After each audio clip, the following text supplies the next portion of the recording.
when you are planning out for your live streams, you want to do something called shooting for the edit. Now, what do I mean by this? This is the key to repurposing your content.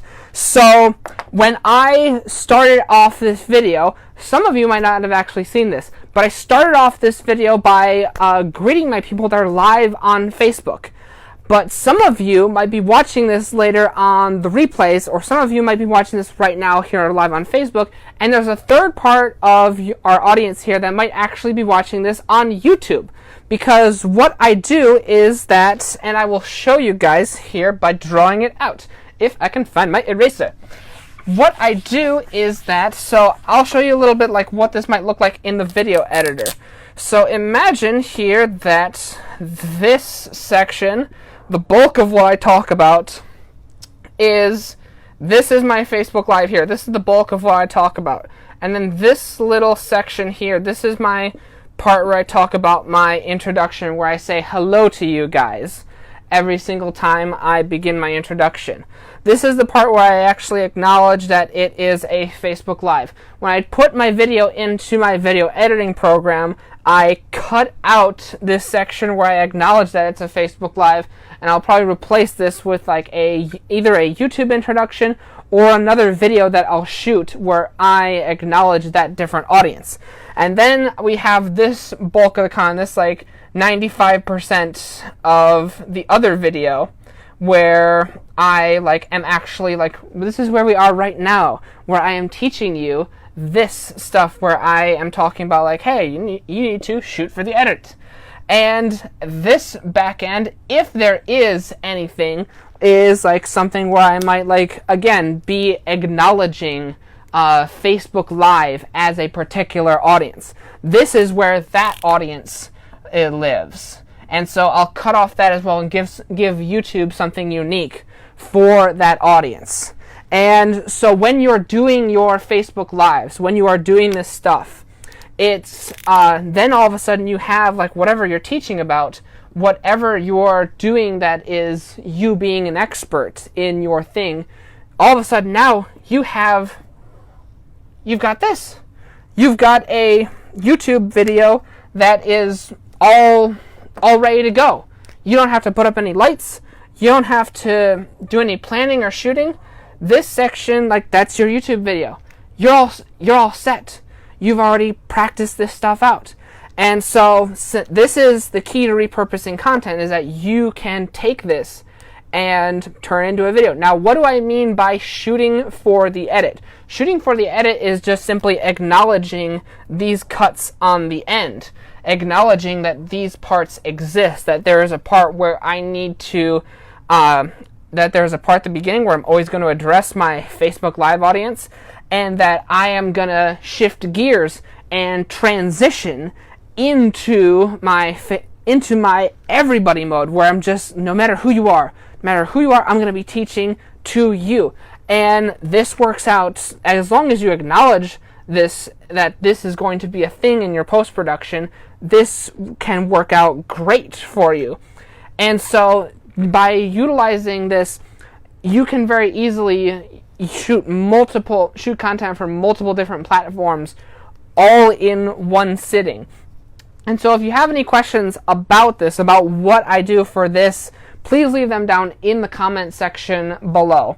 And so if I'm on Facebook Live, and let's say we're gonna switch to a different marker now. Let's say that we're at this point, and right here someone asks a question, and I want to acknowledge this. I acknowledge this person. I want to answer their question. Is it good to acknowledge questions in a YouTube video that will later be repurposed for watching on YouTube? The answer to that is yes. Of course, it's good to have some live parts in your YouTube video, because what you're doing by doing that is that you're advertising that you're on other platforms, and you're also acknowledging that hey, we also do these special live events that you should totally come and check out, because FOMO, Because FOMO, for those of you that don't know, FOMO is fear of missing out. It's that emotion that we have. It doesn't make sense, and yet every single human being has it. That emotion of like, hey, I really want to get the new gaming system on day one. I really want to get the new car as soon as it comes out. We don't want these things because they're gonna better our lives, although in some cases they do. We want them because we feel like we're gonna miss out on a good deal. We feel like we're gonna miss out on Black Friday. That's the fear of missing out. We don't want to be the one person that misses out on this great thing, on this great deal, and that's FOMO. And incorporating a little bit of that into your videos, it can make a big difference. Whether it be incorporating it by like acknowledging that like it's recorded live, or by doing it in the little section at the end here, which we call your sales pitch. I know I didn't spell sales right. Pardon me. So at the end, you're going to be having some sort of a pitch, some sort of a like acknowledging your products that are like that you want to push them to. You're using all of this time to talk about your expertise, and now like at the end of your video, you want to like push them towards an offer of some kind, whether it be a sponsored offer, whether it be your own products. You want to push them towards that. And so incorporating some sort of FOMO into that is a great way to increase your sales into that. FOMO, and what does FOMO look like for some of your sales? It could be something as simple as like, hey, it's a limited time thing, like we're only accepting it until this date. It could also look like, hey, we've only got X amount of spots, be sure to get it while it's here. That like anything of that nature can like add great FOMO to it.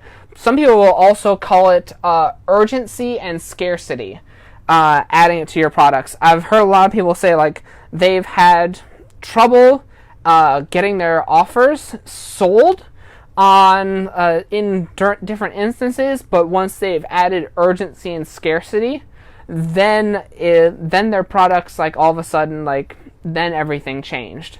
And so to revise what we talked about in this video, for those of you that might be clocking in or might be taking notes, this is the part of the video at the beginning where we acknowledge Facebook Live, and then this is the part in the video editor where we cut, and then we transition into teaching or talking about whatever topic it is that we're going to be talking about. But the key is acknowledging the cut right here, and you need to acknowledge the cut when you are shooting. So that's what we call shooting for the edit. And by doing that, then we have a great YouTube video right here. And then if you have one, you're talking about your product at the end, and then also if you have anything at the end that acknowledges a Facebook Live, then cut that off so you got your bookends cut off, and then you have this great piece of content right in the middle where you are the expert talking about your niche, and then you've got a great video right in the middle of there. Thank you guys so much for joining us for this episode. We will be back tomorrow for another Facebook Live. Until then, stay safe and stay healthy.